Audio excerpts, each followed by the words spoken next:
Selamat datang di channel YouTube Bisa AI. Berjumpa lagi bersama saya Rusnanda Farhan. Kali ini saya akan membahas tentang distribusi peluang bersyarat. Distribusi peluang bersyarat ini kelanjutan dari materi sebelumnya tentang distribusi peluang. Mari kita review sedikit.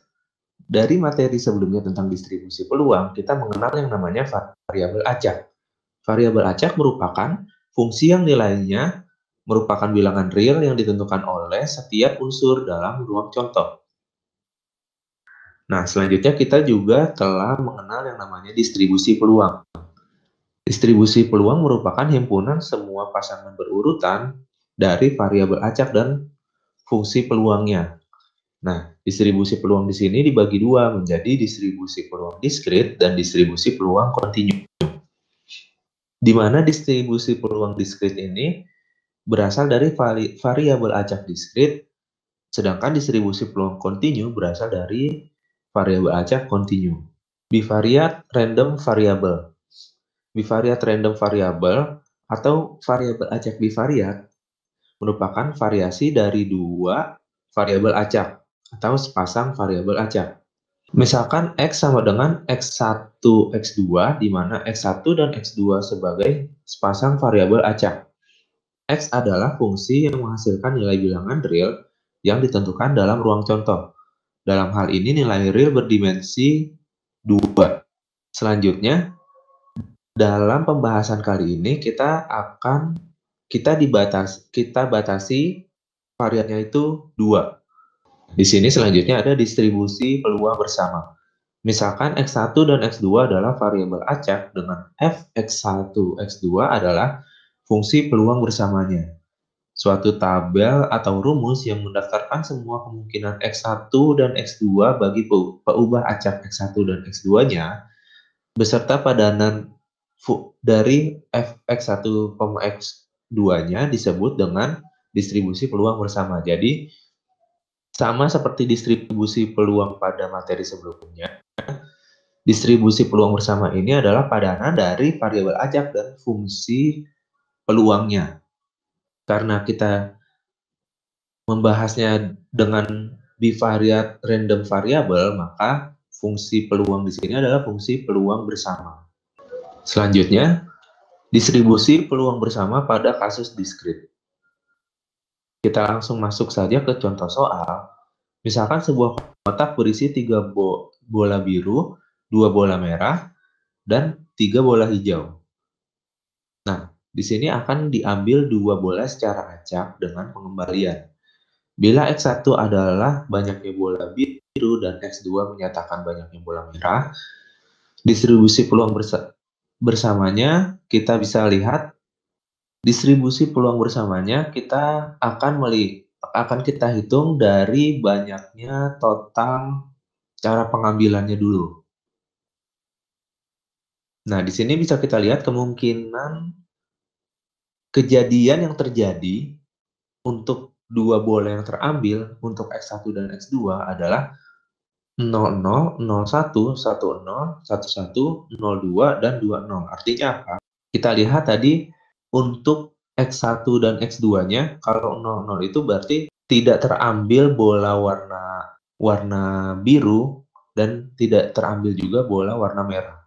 Lalu 01 itu berarti tidak terambil bola warna biru dan terambil 1 bola warna merah, dan seterusnya. Nah, banyaknya cara mengambil 2 dari 8 bola adalah 28. Lalu kita menghitung fungsi peluang dari masing-masing kemungkinan yang terjadi. Nah, di sini bisa kita lihat kalau dia kemungkinan dari 0 bola biru dan 0 bola merah, maka kemungkinan yang satu-satunya kemungkinan yang terjadi adalah terambilnya bola hijau. Sehingga untuk fungsi peluang yang pertama ini 3/28 karena ada 3 bola hijau di sana. Nah, selanjutnya kalau untuk terambilnya 0 bola biru dan 1 bola merah, artinya akan terambil bola merah dan bola hijau. Sehingga kita hitung dengan menggunakan permutasi. Sehingga dapat hasilnya 6/28. Nah, kita hitung terus sampai dengan semua kemungkinan yang terjadi. Setelah kita mendapat fungsi peluangnya, kita petakan dalam tabel berikut. Karena ini kasus distribusi peluang bersama pada kasus diskrit, kita bisa lihat bahwa fungsi peluang bersamanya merupakan nilai dari fungsi peluang bersamanya merupakan nilai dari peluang tersebut. Nah, kalau kita lihat jumlah dari masing-masing peluangnya, jika dijumlahkan maka akan sama dengan 1. Oke, selanjutnya dari distribusi peluang bersama ini kita bisa melihat distribusi marginalnya. Apa itu distribusi marginal? Distribusi marginal yaitu distribusi satu dimensi dari distribusi peluang bersama. Tadi kan peluang bersama itu karena ini kasusnya di bivariat variabel acak, maka ada dua dimensi. Nah, distribusi marginal ini adalah distribusi satu dimensi dari peluang bersamanya. Nah, kalau kita di sini ada fx1, x2, maka kita bisa cari fungsi variabelnya. Kita umpamakan di sini fungsi peluang untuk variabel acak x1 kita bilang dengan g x1, di mana x1 merupakan variabel acak dari x1 besar. Nah, untuk fungsi peluang untuk variabel acak x2, maka kita gunakan notasi h kecil.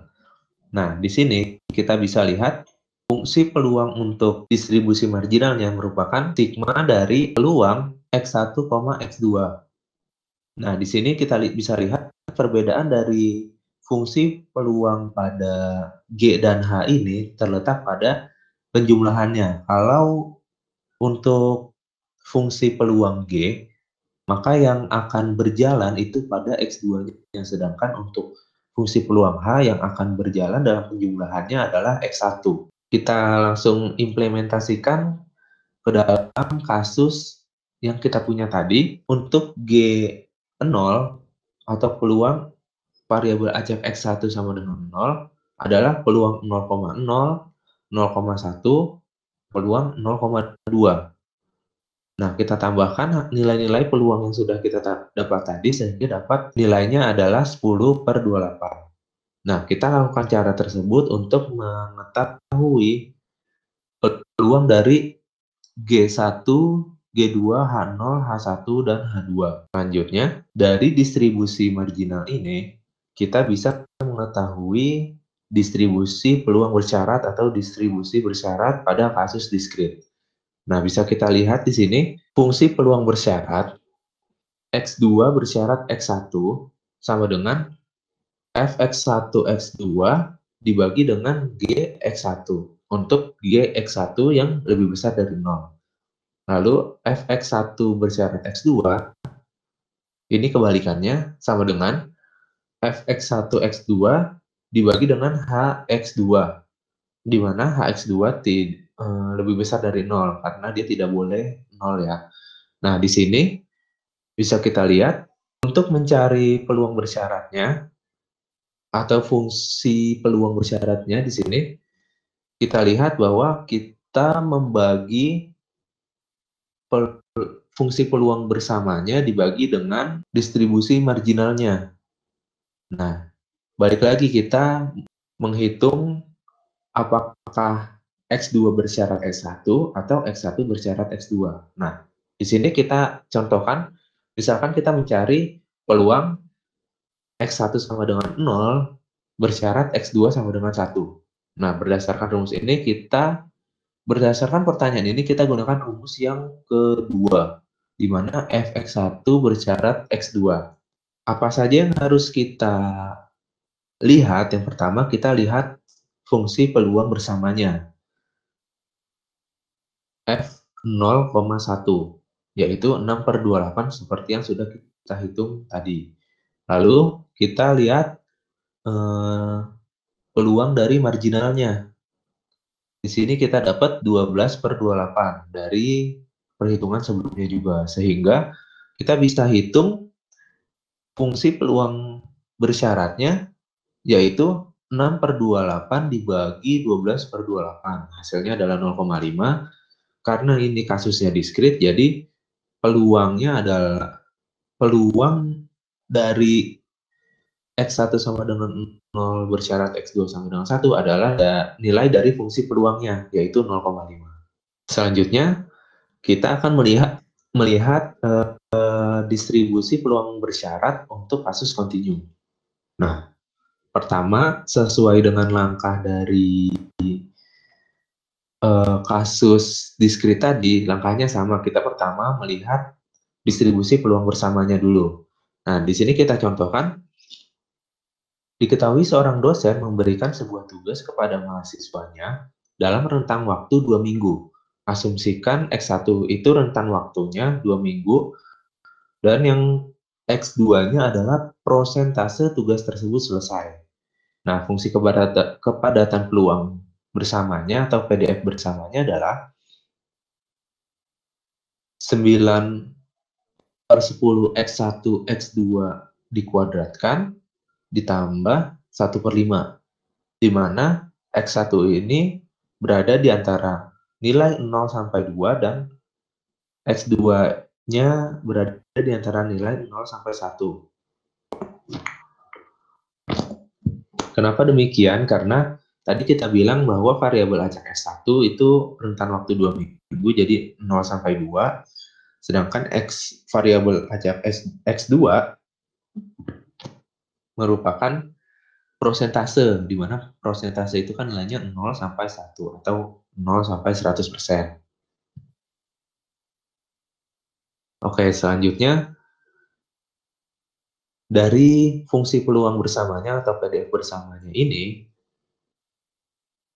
kita lihat dulu nilai peluangnya dengan cara mengintegralkan 2 kali.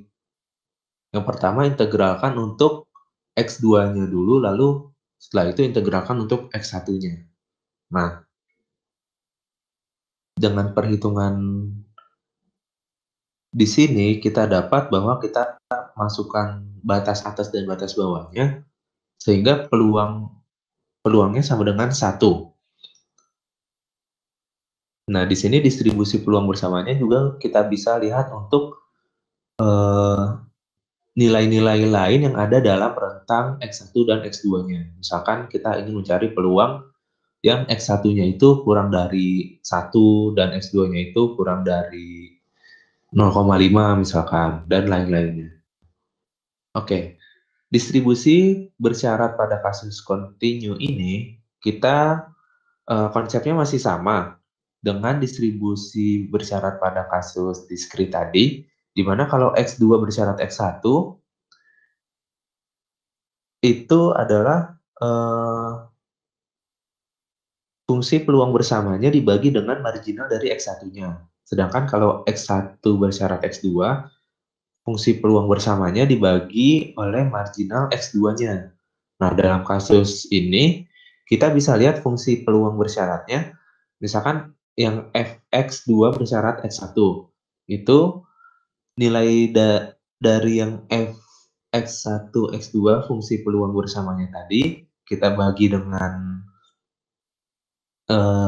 marginalnya, dan yang X1 bersyarat X2 juga kita lakukan kayak gitu, sehingga setelah kita dapat rumusnya, kita bisa mencari misalkan peluang, di sini dicontohkan peluang X1-nya lebih dari 0,5 dengan syarat X2-nya sama dengan 1. Artinya, kita mau lihat di sini peluang mahasiswa mengumpulkan tugasnya itu sudah di atas dari setengah minggu pertama,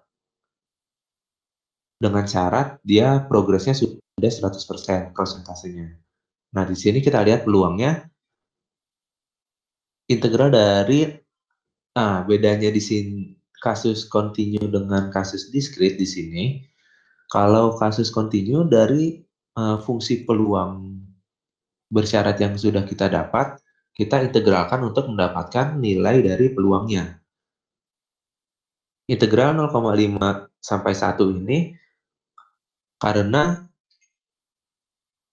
nah di sini karena 0,5 ini adalah prosentasenya. Oh, terbalik. Sorry, sorry. Dari ulang ya. Distribusi peluang bersyarat pada kasus kontinu. Di sini konsep fungsi peluang bersyaratnya masih sama dengan fungsi peluang bersyarat pada kasus diskrit. Fx2 bersyarat x1 sama dengan fx1 x2 ini merupakan fungsi peluang bersamanya dibagi dengan marginal dari x1. Kalau x1 bersyarat x2, fungsi peluang bersamanya dibagi dengan marginal dari x2. Dalam kasus ini, kita peroleh fungsi peluang bersyaratnya seperti yang ada di sini. Kita sudah dapat tadi peluang bersamanya, kita bagi dengan masing-masing marginalnya. Seperti itu.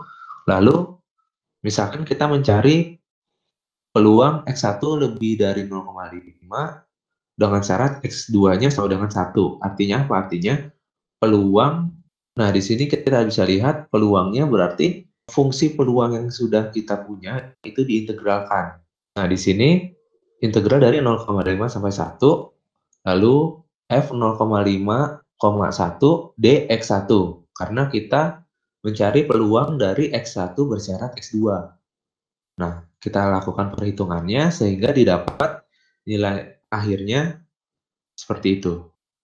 Nah, kasus ini juga bisa kita modifikasi, misalkan kita mencari x2 bersyarat x1 atau kita mencari nilai lain di dalam rentang X1 dan X2-nya. Sekian penjelasan tentang distribusi peluang bersyarat. Jangan lupa saksikan terus video pembelajaran di channel YouTube Bisai dan juga jangan lupa follow akun Instagram Bisai di @bisa.ai. Terima kasih.